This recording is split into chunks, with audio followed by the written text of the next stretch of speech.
good morning. Thanks again for joining me here on the beach. As usual, it's just beautiful. The question has been posed, why did I quit drinking? Well, let me just say this. There were several reasons that I quit drinking. Because I didn't just quit drinking one time. I quit drinking many, many times. You know, there's a quote by, I believe it was Mark Twain, that said, quitting smoking was the easiest thing I've ever done. I've done it hundreds of times. Well, that's kind of the way I quit drinking. I did it hundreds of times. How many times did I say, that's it, man, no more? So, the reasons that I quit drinking, there's just too many to count. Somebody said I need to, or, you know, any number of reasons that I would put the plug in the jug. There were times when I was pretty damn serious about quitting drinking. But there was only one time that I seriously wanted to quit drinking. And that was the last time that I quit drinking.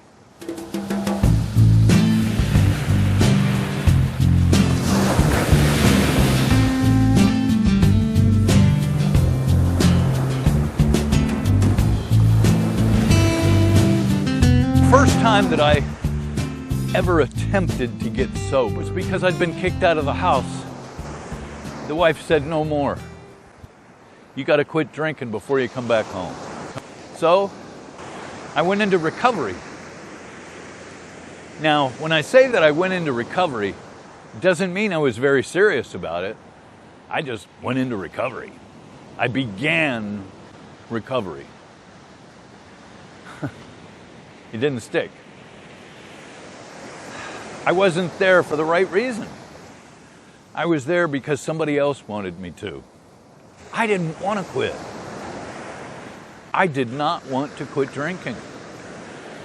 I got into recovery because somebody else wanted me to quit drinking. And this was proof that I was quitting drinking.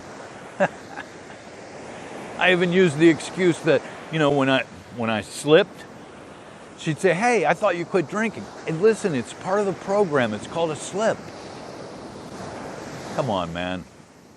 Be honest, you know?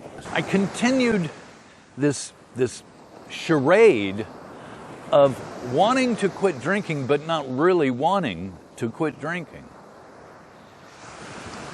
And I just want to say that's a very painful way to go. And I've seen it with people over and over again.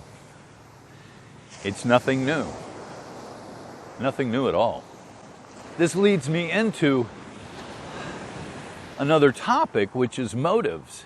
And it's something worth talking about at this point, because if your motive in quitting drinking is to please someone else, I'm sorry, but it's not a good enough reason. It's not a good enough motive. My motive had to be to save my life. So why did I quit drinking? To save my life. It wasn't to please anyone. Now, that doesn't mean that I didn't try to go into recovery and, you know, half-ass it, half-measure it, because I did. I came into recovery and I half-measured my recovery. I didn't give it all that I had because I really didn't want to quit drinking. Alcohol was still my go-to thing. It was still my reason. It was still my solution for everything. Now, there came a time when that solution stopped working and I started experiencing consequences due to my drinking. It's worth saying that is what really brought me to my knees and gave me the pure motive of quitting drinking to save my life.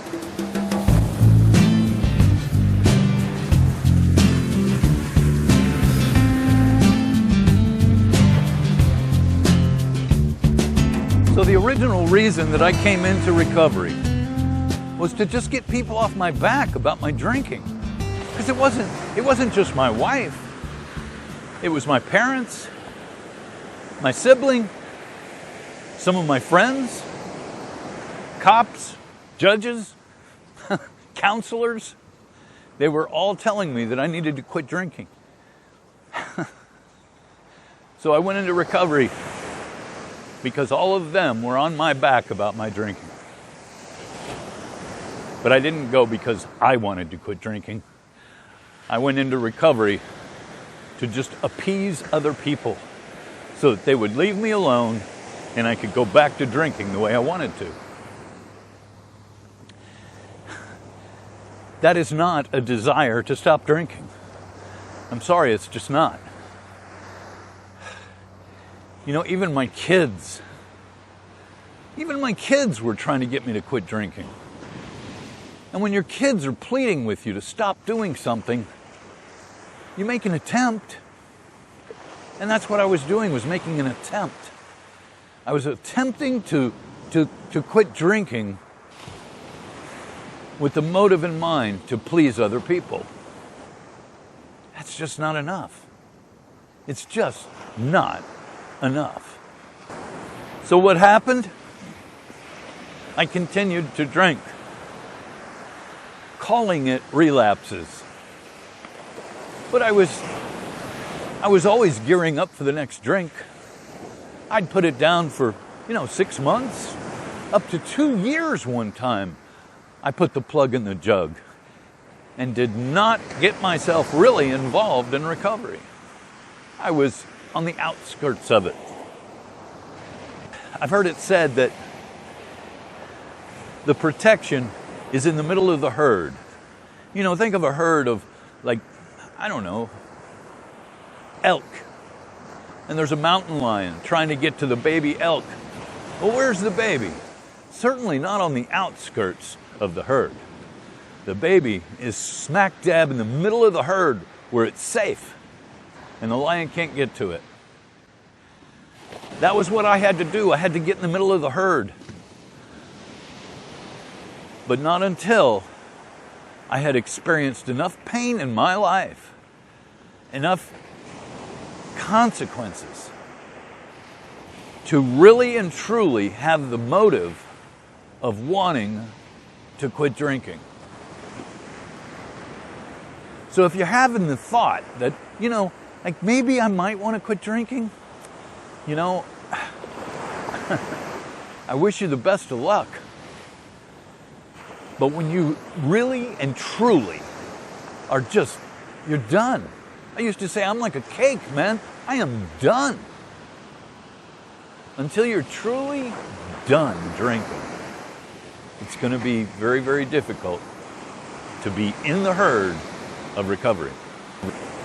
I encourage you, if you want to quit drinking, really and truly want to quit drinking,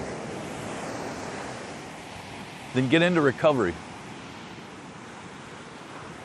But if you're doing it for the wrong motives, if you're doing it to please someone else, deep down inside you want to keep drinking, it's not going to hurt anything, I guess, to get in recovery and still want to drink. A lot of us do it that way.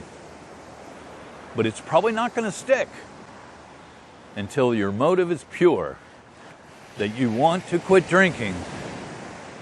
You want to avoid all the pain that comes with that drinking, and you want to be happy, joyous, and free. When that day comes, come join us. We'll be with you in the fellowship of the Spirit, and you'll find some of us as you trudge the road of happy destiny. May God bless you and keep you until then. See you next time, folks. Bye-bye.